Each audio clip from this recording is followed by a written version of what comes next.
Good evening. একটা চিটিংয়ের ঘটনা কালকে ঘটেছে আমার নিজের পরিবারের মধ্যে। ভাগ্নে ফোন করেছে, মামু আমার টাকা কেটে গেছে। কি হলো মামু? বলে এরকম ইলেকট্রিক অফিস থেকে ফোন করেছিল, দিয়ে বললো আমার ইলেকট্রিক বিলটা আপডেট হয়নি, কদিন আগে আমি ফোনপে দিয়ে পেড করেছি, দিয়ে আমাকে একটা হোয়াটসঅ্যাপে একটা পাঠালো, পিডিএফ পাঠালো, লেখা আছে ইলেকট্রিক বিল আপডেট। আর আমি যেই ওটাকে ডাউনলোড করলাম, তারপরে দেখছি আমার ফোনে সব কিছু অ্যাক্সেস চলে গেছে, আমি আর কিছুই করতে পারছি না। ইভেন প্লে স্টোরটাও চলে গেছে, মানে প্লে স্টোর থেকে যে কিছু ডাউনলোড করাবো সেটাও হচ্ছে না। এটা যেটা সাধারণ মানুষের ধারণা আছে যে আমি ওটিপি শেয়ার করলে পরে আমার টাকা কাটবে, এই ধারণা এখন ব্যাকডেটেড আছে।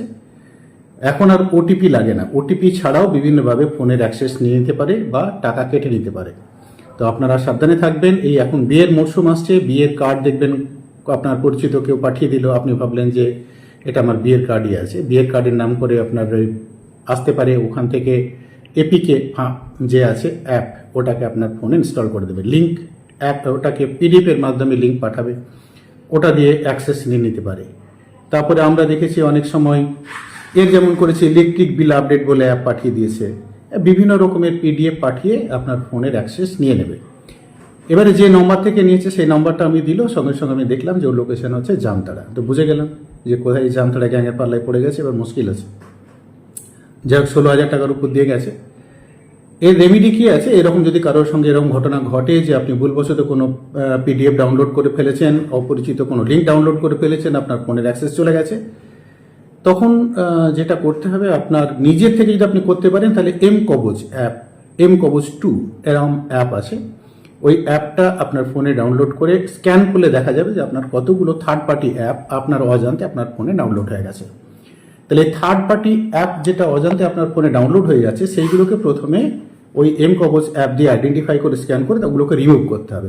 রিমুভ করার পরে তবে আপনি আপনার ফোনের অ্যাক্সেস আবার পাবেন।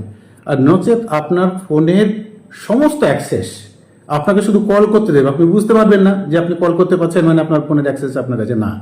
বাকি মেসেজ, SMS বলুন, ফোন, গুগল ফটো বলুন, হোয়াটসঅ্যাপ বলুন, মানে আপনার কি বলে ফেসবুক বলুন, ইনস্টাগ্রাম বলুন, সমস্ত কিছু হ্যাক করে নেবে।